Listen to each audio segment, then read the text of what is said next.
E pariana te tai o mihi ki a tātou katoa tau maira ki te Ao Māori. Tuatahi ake kua whakapuakitia e te primia ngā ture o te taumata o hiti tuarua i mua i te whakatau a te kāhui minita a te rāwiki.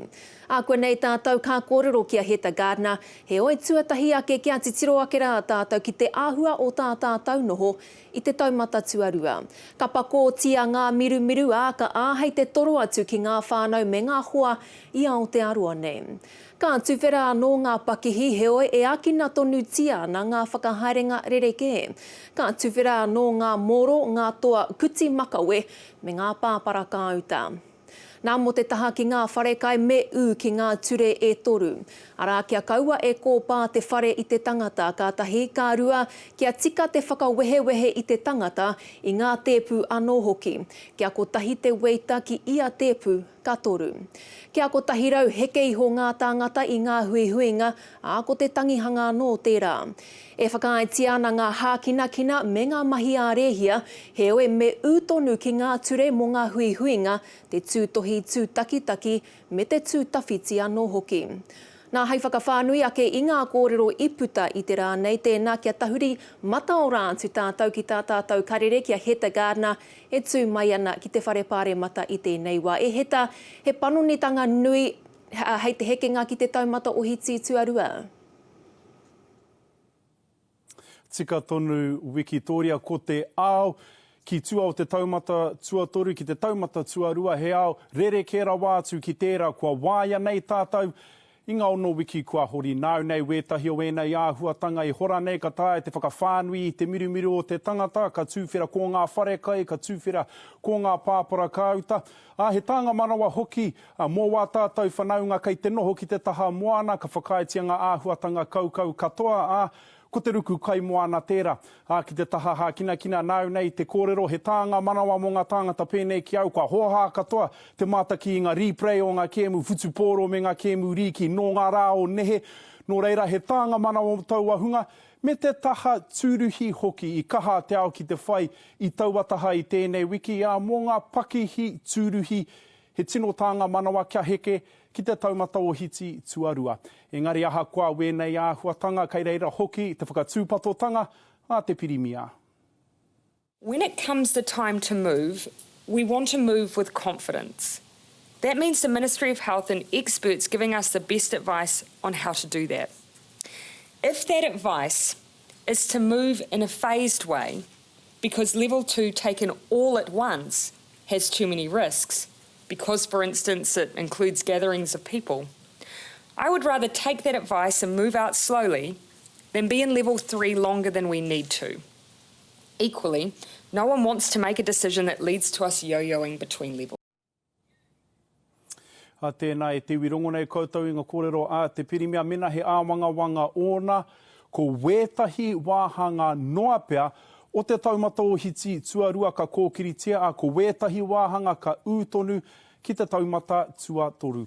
I whai wāhi hoki te minita take pūtea a Grant Robertson i tēnei rā ki te hora i wētahi kōrero e pāna ki te tahua pūtea ka kōkiritia a tērā wiki.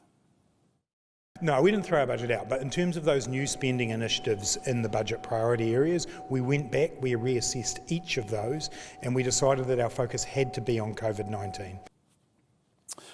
Tēnā e te wirongo nei tātou i wēnā kōrero, mena kei te āta tirohia anō tia ngā kaupapa matua o te tahua pūtea, tēnā ko te pātai ia pēwhiara ngā pūtea Māori. We'll continue to make sure that we support our Māori populations in this budget. Clearly, COVID-19 has raised a number of issues around the importance of supporting communities like Māori communities, and so you will see continued support for Vote Māori development and other votes that affect our Māori population. Tēnā e te iwi ki te kōpani i wēnei kōrero kia maumahara ake tātou. Kāore anō tātou kia heke ki te taumata o hiti tuarua ko te tohu kei muri au, ko te taumata o hiti tuatoru a ka pēra. Mō wēnei rā kei tua a ka puta te whakatau a te kāwanatanga. Mena rānei ka heke ki te taumata o hiti tuarua. Hei te rāhina, wiki TURIA. Heta Gardner ka pai wēnā whakamāramatanga au, tēnā koe.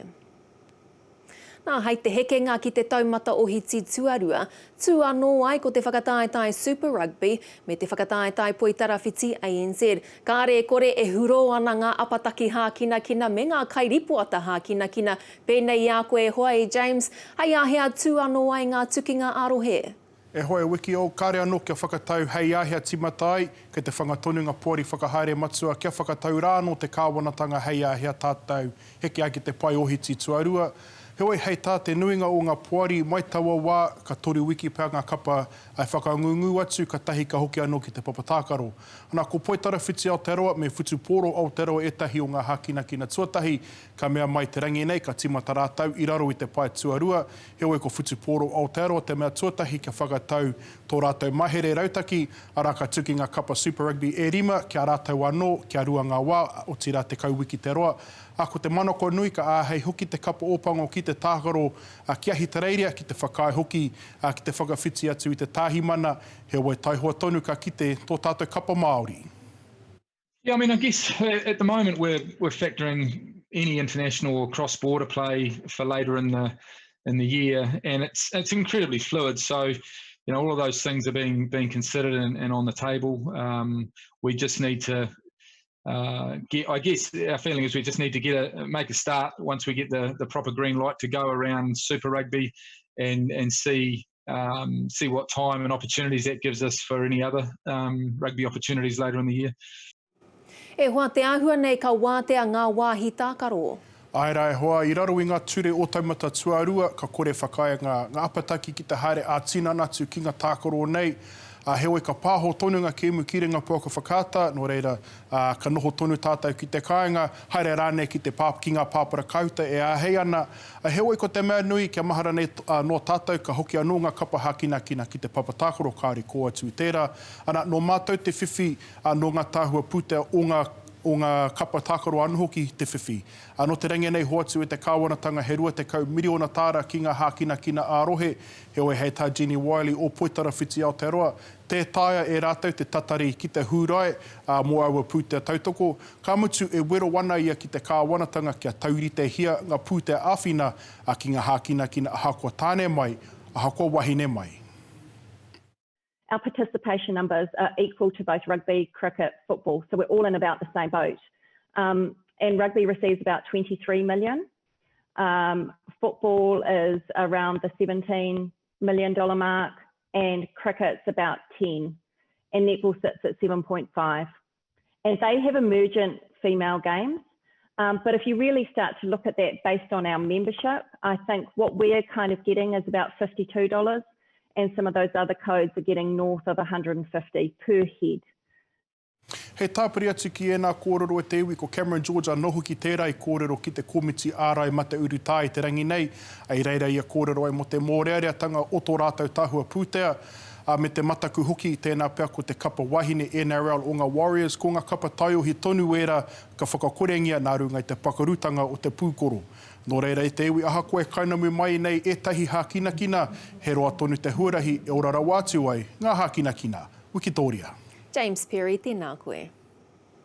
E rua te kau mano tāra te hāmene ki ngā kainoho o tāmaki makaurau, ki te kore rātau e u ki ngā here wai hou. Nā te kaha mimiti o ngā taumata pāpuni wai, i pēnei ai te whakatau a te komiti ohotata o te kaunihera o tāmaki makaurau, ka mana hai tērā rā horoi. Ka mimiti ana te puna āwhero, mā te kore āwhero noa e tohu tohu. Our lakes, which would normally be about 76% full at this time of the year, are currently 46% full. We need to take action now. Ko te wāhanga tuatahi o ngā ture rāhui wai, ka whakarāhui i te whakamahinga o te ngongo wai o te pūrere wai torohaki. Ka whakarāhui hoki te uhi wai ki ngā papaha kina tipu pātiti hoki. For industry, it means all of those things as well. No commercial car washing. It means restrictions on watering sports fields, paddocks and plants. Hei tāta mea o tāmaki, he nui rawa te whiu ki te hunga takatakahi i ngā ture. People deliberately and persistently breach the rules, then they can face fines of up to $20,000. Hei tā te tāhuhu rangapū o Worakea Aotearoa, he nui ngā wiki e noho mimiti ana te puna nei. So we are taking just under 150, 146, 147, 150 megalitres a day from there. Our demand is around 440, 450 megalitres a day. We're also opening new bores, using new aquifers, using storage lakes that haven't been used in the past. All of these things, increasing the supply of water from the Waikato, all of these things to make sure that we don't get to the severe situation we faced in 1993. Ko te wāhanga tuatahi o ngā ture hou, ka tīmata a te rā horoi, mare haimona riki te Ao Māori.